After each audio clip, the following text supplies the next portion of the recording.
میرے بھائیوں اور دوستو، اللہ تعالیٰ نے انسان کو جسم اور روح ان دو چیزوں کے مرکب سے پیدا فرمایا ہے۔ جسم کے بننے کا نظام اور ہے اور روح کے بننے کا نظام اور ہے۔ جسم کسی اور جگہ بنتا ہے اور روح کہیں اور سے آتی ہے۔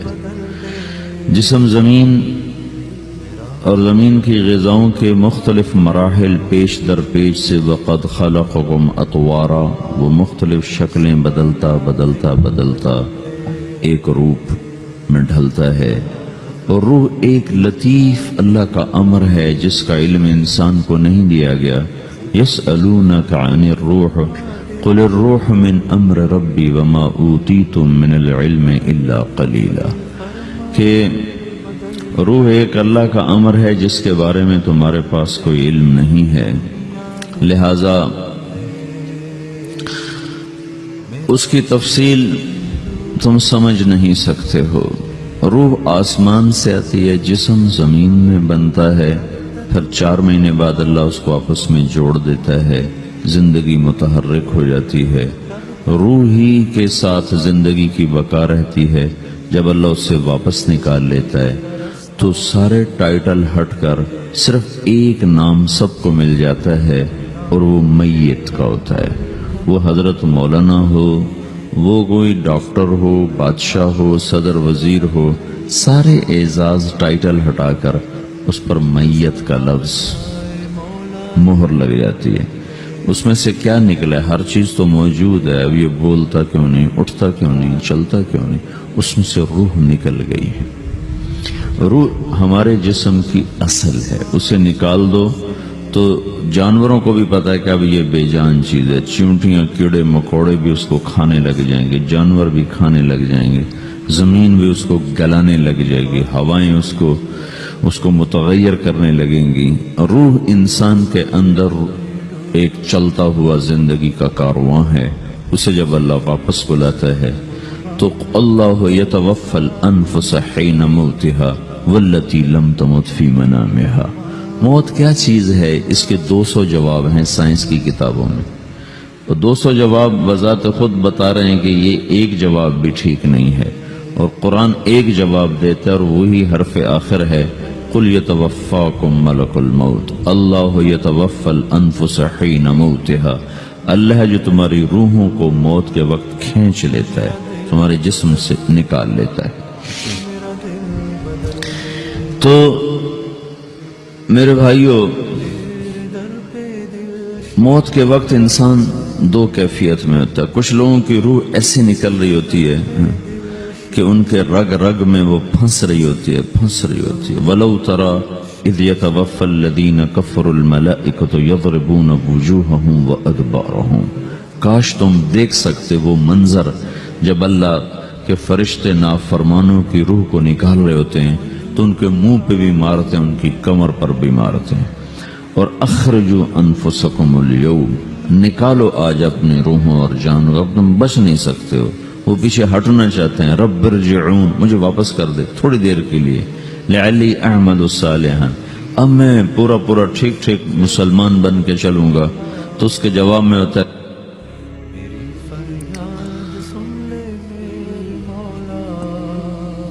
اور حدیث پاک میں آتا ہے کہ ملک الموت اترتا ہے، اس کے ساتھ 4 فرشتے ہوتے ہیں۔ وہ 4 فرشتے آتے ہیں، اس کی پٹائی شروع کر دیتے ہیں۔ ابھی پرسوں یہ حدیث میں نے پڑھی ابن ماجہ میں کہ ملک الموت کہتا ہے ایتھا النفس الخبیثہ کانت فی الجسد الخبیث، اے خبیث روح جو خبیث جسم میں تھی، اخرج، باہر آؤ۔ اب وہ واپس تو ہو نہیں سکتا، اپنے آپ کو روک تو سکتا نہیں، تو وہ حیران پریشان خوف زدہ، تو اس کے جواب میں اس کو ملک الموت کہتا ابشری بحمیم وغساق وآخر من شکلہ ازواج، تیار ہو جا خوفناک عذاب کے لیے اور کھولتے پانیوں کے لیے، کانٹے دار جھاڑیوں کے لیے، اور بے شمار عذاب کی شکلوں کے لیے۔ تو اس کی روح کو جب کھینچتے ہیں تو رگ رگ سے وہ کٹ کٹ کے نکلتی ہے، تو سارا وجود زیر و زبر ہوتا ہے، سکرات کا درد ساری دنیا کے دردوں پر حاوی ہے۔ جب اس کی روح نکلتی ہے اور اس کو لے کر آسمان پر چلتے ہیں تو دروازے پر پہنچتے ہیں تو اندر سے فرشتے پوچھتے ہیں کون ہے؟ کہتے ہیں فلاں فلاں کا بیٹا ہے۔ کا نفس خبیثہ فی الجسد الخبیث، یہ تو وہی بدماش ہے جو بدماش جسم میں تھا، یہ وہ بدبخت روح ہے جو بدبخت جسم میں تھی، اس کے لیے آسمان کے دروازے نہیں کھل سکتے، اسے واپس کر دیا جائے۔ تو آسمان کے دروازے لا تفتح لهم ابواب السماء ولا يدخلون الجنة حتى يلج الجمل في سم الخياط، کہ ان کے لیے آسمان کے دروازے نہیں کھلیں گے اور ان کے لیے جنت کے دروازے نہیں کھلیں گے، پھر یہ وہاں سے نیچے گرائے جاتے ہیں جو اللہ کا قید خانہ ہے سجین۔ وما ادراک ما سجین کتاب مرقوم، وہ تمہیں خبر نہیں کہ وہ کیا خوفناک قید خانہ ہے جو اللہ تعالیٰ نے بنایا ہے، اسے وہاں دھکیل دیا جاتا ہے۔ پھر قیامت تک اس کے لیے انتظار کی گھڑیاں ہیں اور عذاب کی شدت ہے۔ اور جب کوئی نیک آدمی اللہ تعالیٰ کے دربار میں جانے کا اس کا وقت آتا ہے تو اللہ تبارک و تعالیٰ فرماتے ہیں ان الذین قالوا ربنا اللہ ثم استقاموا تتنزل علیہم الملائکۃ الا تخافوا ولا تحزنوا وابشروا بالجنة التي كنتم توعدون نحن اولیاؤکم فی الحیاة الدنیا وفی الآخرة ولکم فیہا ما تشتہی انفسکم ولکم فیہا ما تدعون نزل من غفور الرحیم۔ جب کوئی نیک مرد عورت کے جانے کا وقت آتا ہے تو اس کے لیے بھی فرشتے آتے ہیں اور آ کر اس کو خوشخبری دیتے ہیں اور آ کر اس کو تسلی دیتے ہیں کہ آپ غم نہ کریں، پیچھے والے بھی آپ کو مل جائیں گے، آپ خوف نہ کریں، آگے ساری منزلیں آپ کے لیے آسان ہیں، آپ کے لیے جنت بھی تیار ہے، رب بھی مہربان ہے۔ اور حدیث پاک میں آتا ہے کہ ملک الموت اور 4 فرشتے آتے ہیں، وہ 4 فرشتے اس کو سہلاتے ہیں، دباتے ہیں کہ موت کا درد اسے محسوس نہ ہو، اور ملک الموت فرماتے ہیں ایتھا النفس الحمیدہ کانت فی الجسد الحمید اخرجی، اے نیک روح جو نیک جسم میں تھی باہر آؤ، کیا کرو؟ وَأَبْشِرِي بِرَوْحٍ وَرَيْحَانٍ وَرَبٍّ رَاضٍ عَنْكِ غَيْرِ غَضْبَانٍ، آپ کو بشارت ہو آپ کے لیے جنت تیار ہو چکی ہے اور وہاں کی ساری نعمتیں آپ کے لیے میسر ہو چکی ہیں اور اللہ آپ پہ راضی ہو چکا ہے اور اللہ آپ پہ خوش ہو چکا ہے۔ اس پر اس کی روح کو نکالا جاتا ہے، پھر سارے فرشتے اس کو استقبال کے ساتھ جب آسمان پر لے جاتے ہیں تو اندر سے پوچھتے ہیں کون ہے؟ کہ فلاں فلاں کا بیٹا، فلاں فلاں کی بیٹی۔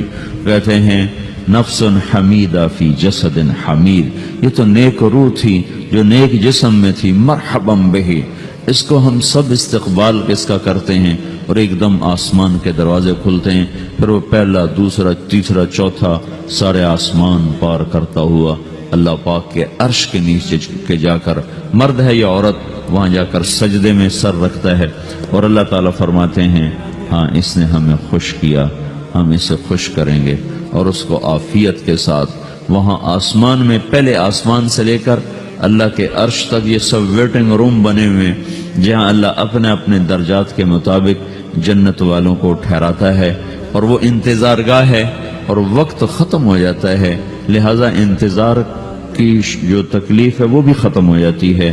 وقت ختم تو انتظار کا احساس ختم اور ٹائم کے گزرنے کا احساس ختم۔ تو جیسے اصحاب کہف کو اللہ نے غار میں داخل کر کے تو غار کے اندر سے وقت کو نکال کے باہر پھینک دیا، باہر 300 سال گزرے، اندر آدھا ہی دن گزرا تھا۔ وہ جب اٹھے ہیں تو وہ 25 برس کا نوجوان 325 سال کا ہو کے نہیں اٹھا، وہ 25 سال کی عمر میں اٹھا ہے، نہ ناخن بڑا ہے، نہ مونچھیں بڑی ہیں، نہ ان کی داڑیاں لمبی ہوئی ہیں، کیونکہ تو زندہ تھے، مر نہیں گئے تھے، تو زندہ کے تو بال بھی بڑھتے ہیں، ناخن بھی بڑھتے ہیں، لیکن وہ اس طرح اٹھے کہ 300 برس گزر گئے اور 25 برس کا نوجوان 25 سال کی عمر میں اٹھا ہے، 20 برس کا 20 برس کی عمر میں اٹھا ہے، اور وہ کہنے لگے کم لبثنا، بھائی کتنا ٹھہرے ہیں؟ کہ یومن او بعد یومن، لگتا ہے کوئی دن، آدھا دن ٹھہرے ہیں۔ وہ صحیح کہہ رہے تھے، باہر اللہ تعالیٰ نے وقت کی گھڑی کو چلائے رکھا اور اندر غار میں اس کو سوئچ آف کر دیا، نکال دیا، یہاں وقت کو داخل نہیں ہونے دیا، تو وقت کے گزرنے سے جو بھی اثرات مرتب ہوتے ہیں وہ ان پر مرتب نہیں ہوئے، تو وہ آدھے ہی دن کے بعد اٹھے ہیں، باہر 300 سال، اندر آدھا دن. یہی کچھ اللہ تبارک و تعالی برزخ میں کر دیتا ہے، وقت کو ختم کر دیتا ہے، گزرنے کا احساس نہیں ہوتا ہے. تو اس طرح میرے عزیزو، یہ دو موتیں ہر انسان دیکھتا ہے. جب وہ جنت کے فرشتوں کا استقبال دیکھتا ہے یا جہنم کے فرشتوں کی مار اور پٹائی کو سہتا ہے. رابعہ بصری رحمت اللہ علیہ کا انتقال ہونے لگا تو انہوں نے رات کو فوت ہوئی، تو انہوں نے اپنی خادمہ کو بلا کے فرمایا کہ کسی کو بتانا نہیں، جب میں مر جاؤں تو پڑوس میں 2-4 کو بلا کر نا میرا جنازہ پڑھوا دینا، اور جس کرتے میں تہجد پڑھتی تھی وہی میرا کفن بنا دینا، اور صبح بے شک لوگوں کو بتا دینا، میرے مرنے کے بعد میری میت کو رکھنا نہیں، فوراً دبا دینا. تو جب ان کا انتقال ہوا تو انہوں نے پڑوس کے 2-4-10-20 آدمی بلائے اور ان کو تدفین تجہیز سب کچھ ہو گئی. صبح شور مچا کہ وہ رابعہ بصری کا انتقال ہو گیا. تو اگلے دن وہ خواب میں اس خادمہ کو ملی اور کہا بیٹی تیری بڑی مہربانی، تو نے میری وصیت کے مطابق عمل کیا. اس نے دیکھا کہ انہوں نے ایک خوبصورت سبز لباس پہنا ہوا ہے. تو وہ فرمانے لگی، انہوں نے سوال کیا کہ آپ کے ساتھ قبر میں کیا ہوا؟ تو وہ کہنے لگی کہ میرے پاس منکر نکیر آئے تھے اور مجھ سے کہنے لگے من رب کی، تیرا رب کون ہے؟ تو میں نے کہا سبحان اللہ، 40 برس جس کو میں نہ بھولا سکی اس کو 4 ہاتھ زمین میں آ کے میں بھول جاؤں گی. ان کا 42 برس کی عمر میں انتقال ہوا. تو وہ کہنے لگے سبحان اللہ، جس کو میں 40 برس نہ بھولا سکی میں اسے 4 ہاتھ زمین کے اندر آ کے بھول جاؤں گی. تو منکر نکیر کہنے لگے اس کا کیا حساب لینا؟ پھر انہوں نے پوچھا کہ وہ آپ کا وہ کرتا کہاں گیا تہجد والا جس میں آپ کو کفن دیا تھا؟ کہ وہ اللہ نے مجھ سے لے لیا ہے اور میرے اعمال کے خزانے میں رکھ دیا ہے. قیامت کے دن میرا وہ کرتا بھی میرے ترازو میں تولا جائے گا اور مجھے یہ لباس پہنایا ہے جو جنت کا لباس ہے. یہ بھی ایک موت ہے. اس طرح بھی لوگ مرتے ہیں.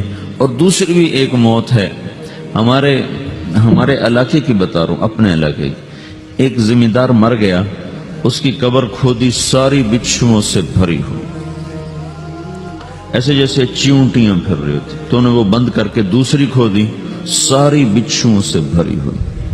پھر وہ بند کر کے تیسری کھودی، ساری بچھوؤں سے بھری ہوئی. قبرستان میں اتنے بچھو کہاں سے آ گئے؟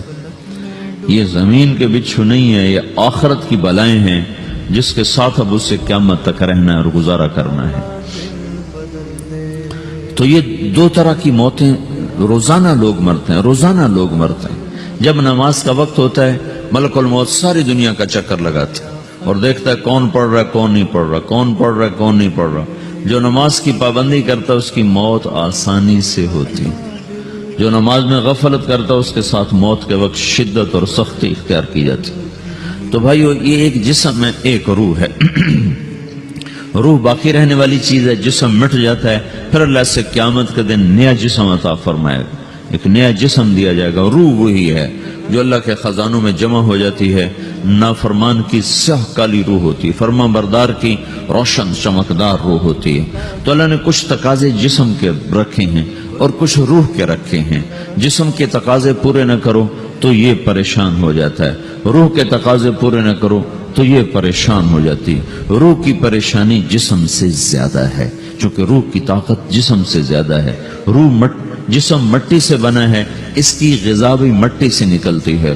روح آسمان سے ہے، اس کی غذا بھی آسمان سے ہے.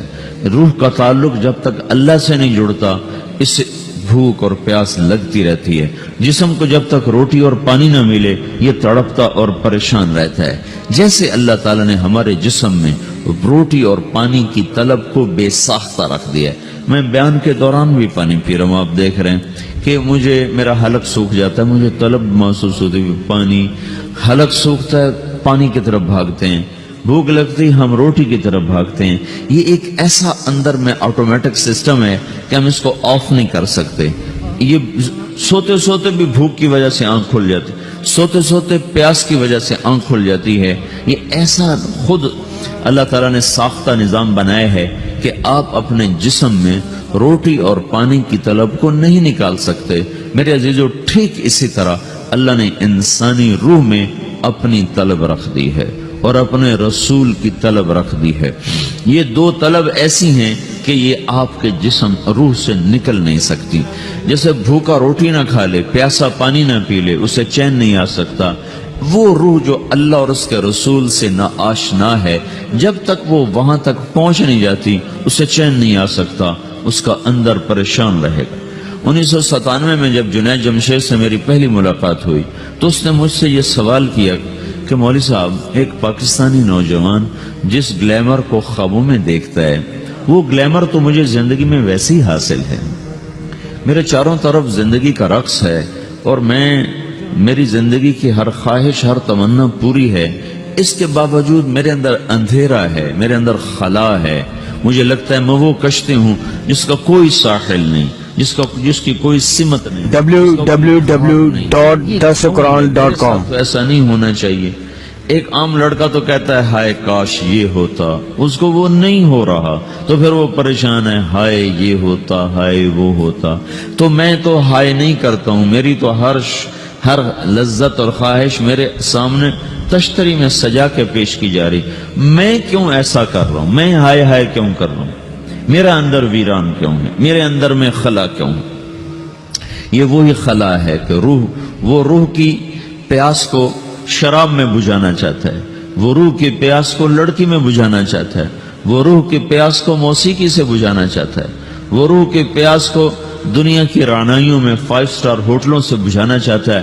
روح کیا جانے روٹی کیا ہے، شراب کیا ہے، پانی کیا ہے، عورت کیا ہے، موسیقی کیا ہے، گھنگرو کیا ہے، پائل کیا ہے، چھنکار کیا ہے، روح کو ان چیزوں کی کیا خبر؟